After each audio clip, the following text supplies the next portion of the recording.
Здравейте! Този урок е на тема дишане при животните.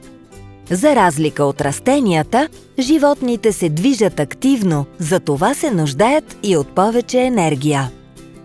За да си я набавят, клетките на животните трябва да разграждат много хранителни вещества. Поради това те се нуждаят от повече кислород, който си осигуряват при процеса дишане. Дишането е основен жизнен процес, при който животните приемат кислород от околната среда и отделят въглероден диоксид. В животинските клетки под действието на кислорода, приетите хранителни вещества се разграждат до въглероден диоксид и вода и се освобождава енергия, която е необходима за осъществяването на жизнените процеси. Постъпването на кислорода в организма и отделянето на въглероден диоксид се нарича газова обмяна.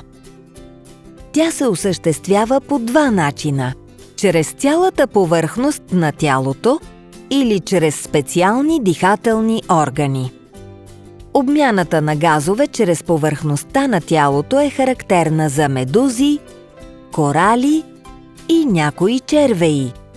Тази обмяна е бавна, защото кислородът достига до всички клетки чрез дифузия. Обмяната на кислород и въглероден диоксид е по-бърза, когато се извършва от специализирани дихателни органи. По-бързата газова обмяна осигурява повече енергия за по-кратко време.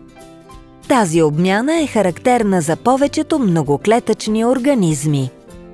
Дихателните органи при повечето животни са добре снабдени с кръв. Тя извършва ролята на транспортно средство, като пренася кислорода от дихателните органи до всички клетки на организма. По обратния път, кръвта изнася въглеродния диоксид, отделен от клетките, до дихателните органи, където той напуска тялото.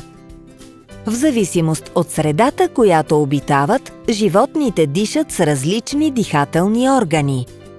Голяма част от организмите, които обитават водната среда, приемат разтворения във водата кислород с помощта на хриле. Те са дихателни органи, приспособени за дишане във вода. Хрилете са тънки пластинки, които са силно нагънати и богато кръвоснабдени. Те се намират върху или вътре в тялото. Ларвите на някои земноводни имат външни хриле, които са разположени от двете страни на главата им. При рибите хрилете са скрити вътре в тялото и те извършват дихателни движения, като отварят и затварят устата си.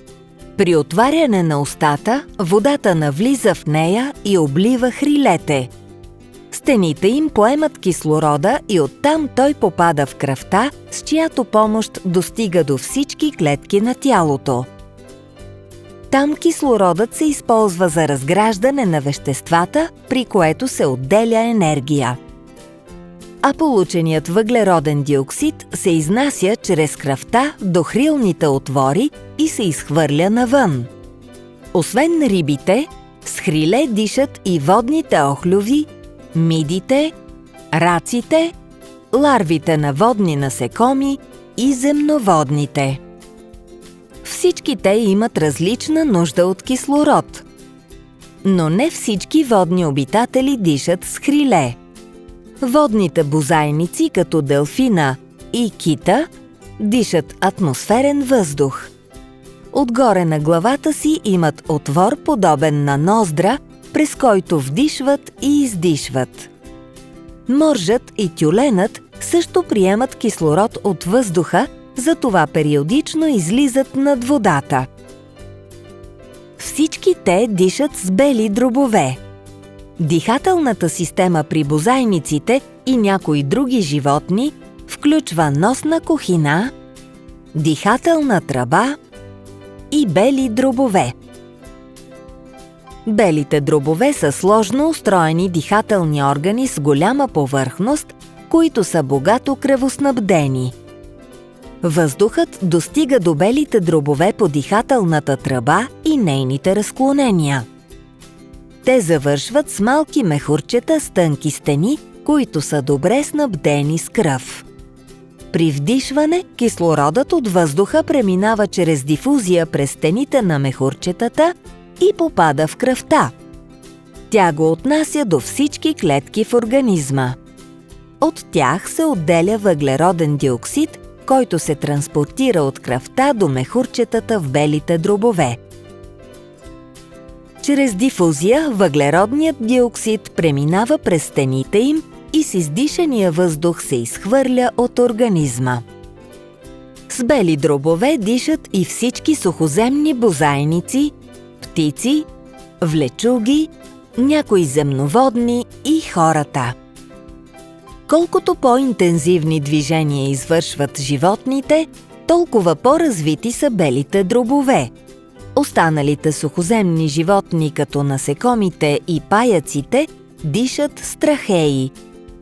Те са силно разклонени тръбички, достигащи до всяка клетка на организма. През тънките стени на трахеите, кислородът от въздуха навлиза в тъканите на организма, а въглеродният диоксид се отделя. Газовата обмяна през трахеите се осъществява без участието на кръвта. За да съществуват и да поддържат жизнените си процеси, животните трябва да дишат. В този урок научихме, че при дишане животните приемат кислород и отделят въглероден диоксид чрез цялата повърхност на тялото или чрез специални дихателни органи – хриле, трахеи и бели дробове. Хрилете са органи за дишане във водна среда, а трахеите и белите дробове са за дишане в сухоземна. При повечето животни кръвта транспортира кислорода и въглеродния диоксид и осъществява връзката между дихателната система и клетките на тялото. Чрез процеса дишане животните си осигуряват енергия. Ако ви харесва да учите с Академико, абонирайте се за канала и гледайте още видеоуроци!